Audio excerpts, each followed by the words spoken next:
Bonjour, alors je suis Marie-Ève Lamontagne, je suis chercheure au CIRIS et je vous présente Olivier Picard, directeur adjoint à l'association TCC des Deux-Rives.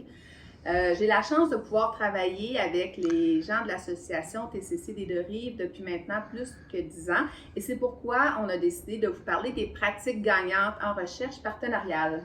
On s'y connaît bien.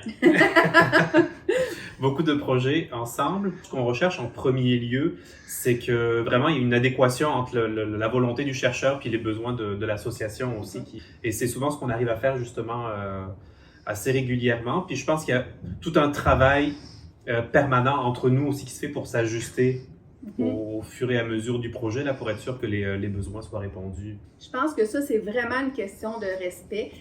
Nos partenaires, nos organisations, ils existent en dehors de la recherche. Ils ont une mission, ils ont des membres, ils ont des activités qui ne sont pas des activités de recherche. Et s'ils acceptent d'être partenaires avec nous, ben, c'est parce qu'ils voient un bénéfice, un avantage. Donc, de ne pas tenir compte de ça, de faire en sorte qu'on fait la recherche juste pour nous et pour nos besoins de chercheurs, ça peut tuer une relation rapidement. En fait, c'est ce qui aide beaucoup aussi nos membres à participer directement parce qu'eux-mêmes sentent que ça va aboutir sur quelque chose qui va leur servir plutôt que d'être juste de cobayes en fait, dans un projet de recherche qui finalement verra pas le jour pour eux, n'aura pas de conséquences concrètes pour eux.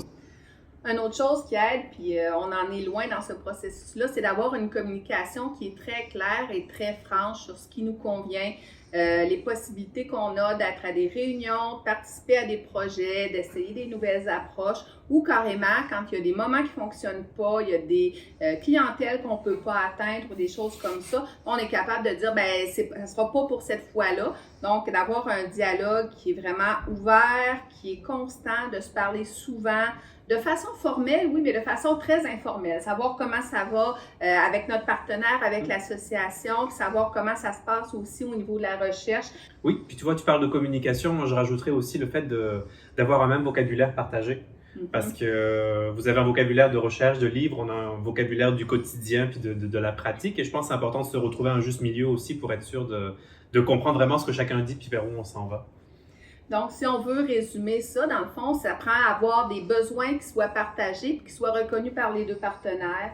Il faut avoir une communication qui est ouverte, qui est franche puis qui est constante. Puis il faut s'assurer d'avoir un vocabulaire qui est commun pour tout le monde. Donc, ça ne soit pas, par exemple, le vocabulaire de la recherche qui prenne le dessus ou le vocabulaire des services puis d'une offre de service à une population qui mène l'ensemble du projet. Fait que c'est vraiment une relation qu'on a développée qui est très, très égalitaire et où chacun trouve chacun un avantage là-dedans. Oui. C'était nos conseils pour, dans le fond, un bon partenariat en recherche partenariale.